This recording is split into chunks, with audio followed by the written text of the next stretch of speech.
ಪ್ರಿಯ ವೀಕ್ಷಕರೇ, ತುಳುನಾಡಿನ ದೈವಗಳ ಕಾರಣಿಕ ಆಗಾಗ ನಮಗೆ ಕಾಣಸಿಗುತ್ತಲೇ ಇರುತ್ತವೆ.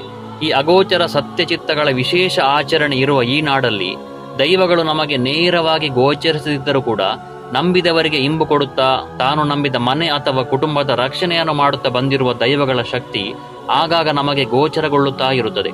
ಅಂತಹ ಒಂದು ದೈವದ ಕಾರಣಿಕಕ್ಕೆ ಸಾಕ್ಷಿಯಾದ ಘಟನೆಯನ್ನ ಇವತ್ತಿನ ವಿಡಿಯೋದಲ್ಲಿ ತಿಳಿಯೋಣ.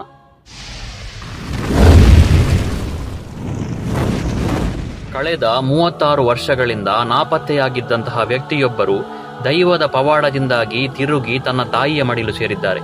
ಇದು ನಡೆದದ್ದು ಮೂಡಬಿದ್ರೆ ಸಮೀಪದ ಇರುವೈಲಿನ ಮಧುವನಗಿರಿಯಲ್ಲಿ.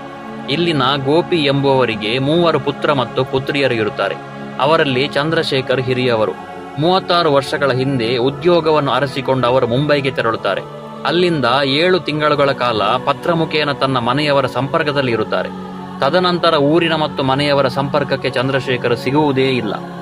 ಇದರಿಂದ ಕಂಗಾಲಾದ ಅವರ ಕುಟುಂಬವು ಚಂದ್ರಶೇಖರ್ ಅವರನ್ನು ಹುಡುಕುವ ಎಲ್ಲ ಪ್ರಯತ್ನಗಳನ್ನು ಮಾಡುತ್ತಾರೆ. ಕಳೆದ 36 ವರ್ಷಗಳಿಂದ ಸತತ ಹುಡುಕುವ ಪ್ರಯತ್ನವನ್ನು ಮಾಡಿಯೂ ಕೂಡ ಅವರು ಸಿಗದೇ ಇದ್ದಾಗ ಬದುಕುಳಿದಿರುವ ಸಾಧ್ಯತೆಯನ್ನೇ ಮನೆಯವರು ಬಿಟ್ಟಿದ್ದರು. ಚಂದ್ರಶೇಖರ್ ಅವರು ಮರಳಿ ಮನೆಗೆ ಬರಲು ಮನೆಯವರು ಹೇಳಿದ ಹರಕೆಗಳೆಷ್ಟು. ಆದರೆ ಕೊನೆಯ ಸಲ ಅವರ ಮನೆಯಲ್ಲಿ ಮಂತ್ರಜಾವತಿ ದೈವದ ದರ್ಶನ ಸೇವೆ ನೀಡುವಾಗ ದೈವ ಹೇಳಿದ ಮಾತು ಮನೆಯವರಿಗೆ ಮತ್ತೆ ಭರವಸೆಯನ್ನು ಹುಟ್ಟಿಸುತ್ತದೆ. ಮುಂದಿನ ದೈವದ ಸೇವೆಯನ್ನ ಈ ಮನೆಯ ಹಿರಿಮಗನೇ ಮಾಡುತ್ತಾನೆ ಎಂಬ ದೈವದ ಮಾತು ಇದೀಗ ಕೆಲವೇ ತಿಂಗಳುಗಳಲ್ಲಿ ನಿಜವಾಗಿದೆ. ಅಷ್ಟಕ್ಕೂ ಚಂದ್ರಶೇಖರ್ ಅವರಿಗೆ ಆಗಿದ್ದಾದರೂ ಏನು? ಮನೆಯಿಂದ ಉದ್ಯೋಗವನ್ನು ಅರಸಿಕೊಂಡು ಮುಂಬೈಗೆ ತೆರಳಿದ ಅವರು ಅಲ್ಲಿ 6 ತಿಂಗಳುಗಳ ಕಾಲ ಒಂದು ಕಡೆ ಕೆಲಸವನ್ನು ಮಾಡುತ್ತಾರೆ. ನಂತರದ ದಿನಗಳಲ್ಲಿ ಅವರು ಮನಸ್ಸಿನ ಸ್ಥೀಮಿತವನ್ನು ಕಳೆದುಕೊಂಡು ಸುಮಾರು 10 ವರ್ಷಗಳ ಕಾಲ ದೇವಸ್ಥಾನ, ಮಠ, ಮಂದಿರಗಳಲ್ಲಿ ಅಲೆಮಾರಿಯಂತೆ ಅಲೆದಾಡಿಕೊಂಡು ಜೀವನವನ್ನು ಸಾಗಿಸುತ್ತಾರೆ. ಇವರನ್ನು ಆ ಪರಿಸ್ಥಿತಿಯಲ್ಲಿ ನೋಡಿದ ಮುಂಬೈನ ಮರಾಠಿಗರಾದ ಬಾಳು ಕಾಂಬ್ಳಿಯವರು ಚಂದ್ರಶೇಖರ್ ಅವರನ್ನು ಕರೆದುಕೊಂಡು ಹೋಗಿ ತಮ್ಮಲ್ಲಿ ಇರಿಸಿಕೊಂಡು ಅವರಿಗೆ ಸೂಕ್ತ ವೈದ್ಯಕೀಯ ವ್ಯವಸ್ಥೆಯನ್ನು ಮಾಡುತ್ತಾರೆ. ಕೆಲವೇ ದಿನಗಳಲ್ಲಿ ಚಂದ್ರಶೇಖರ್ ಅವರು ಸುಧಾರಿಸಿಕೊಂಡು ಕಳೆದ 25 ವರ್ಷಗಳಲ್ಲಿ ಮುಂಬೈನ ಹೋಟೆಲ್ ಒಂದರಲ್ಲಿ ಕೆಲಸವನ್ನು ಮಾಡಿಕೊಂಡು ರಾತ್ರಿ ಶಾಲೆಗೆ ಹೋಗಿ ವ್ಯಾಸಂಗವನ್ನು ಮಾಡಿಕೊಂಡು ಜೀವನವನ್ನು ಸಾಗಿಸುತ್ತಿದ್ದರು.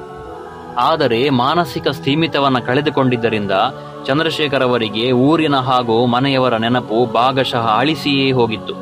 ಕುಪ್ಪೆಟ್ಟು ಬರ್ಕೆಯಲ್ಲಿ ಕಳೆದ ಸಲ ದೈವದ ಪ್ರತಿಷ್ಠೆ ಇರುವಾಗ ಅಲ್ಲಿನ ನಿವಾಸಿಯೊಬ್ಬರು ಮುಂಬೈಯಲ್ಲಿ ವಾಸವಿದ್ದು ಚಂದ್ರಶೇಖರ್ ಅವರ ಸುಳಿವನ್ನ ಮನೆಯವರಿಗೆ ನೀಡುತ್ತಾರೆ.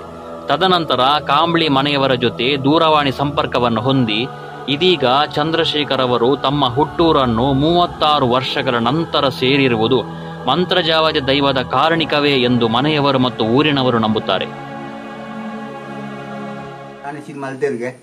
ಮಾನೇಜಿನ ಮಲ್ದಿರ್ಗೆ ರಡ್ಡೆತ್ತು ಏನು ಪೋತೆನ್ ಆಯ್ತಾಯ್ತು ಪೋತೆನ್ ಮಾತಾ ಗೊತ್ತಾನಗೆ ಬೊಕ್ಕದ ಮಲ್ತೆಗೆ ಮೀನು ಮಲ್ತು ಬೊಕ್ಕ ಆಯ್ತು ಉಲ್ಲಿರ ಬಂದು ಗೊತ್ತಾನಗೆ ಅವೇ ವಿಷಯ ಬೊಕ್ಕ ಮಾನೇಚಿಲ ಅಪ್ಪುಜಿ ಬಂತಿರ್ಗೆ ಆಯ್ ಬತ್ತಿ ಬೊಕ್ಕನ ಆವಡು ಅಂಚ ಅವಳೆ ಹೆಂಗೆ ಗೊತ್ತುಜಿ 3 ಸತಿ ಅನ್ ಬಸ್ಸು ಕುಲ್ಲುದು ಪಿರ ಪೋತೆ ಜತದು ಓಲ ಚಾಪರ ಪದ ಉಂಟಾಯ ಅಲ್ತಿ ಜತ ಪೋಕ್ ಓ ಅಂಚ ಆತು ನಾನು ಬೊಕ್ಕ ಇತ್ತೆ ಸೀದಾನು ಅಂತ ಇತ್ತೆ ಸೀದಾನು ನೂದೆಟ್ಟು ಸ್ವಲ್ಪ ಪರ್ಸೆಂಟ್ ಸೀದಾ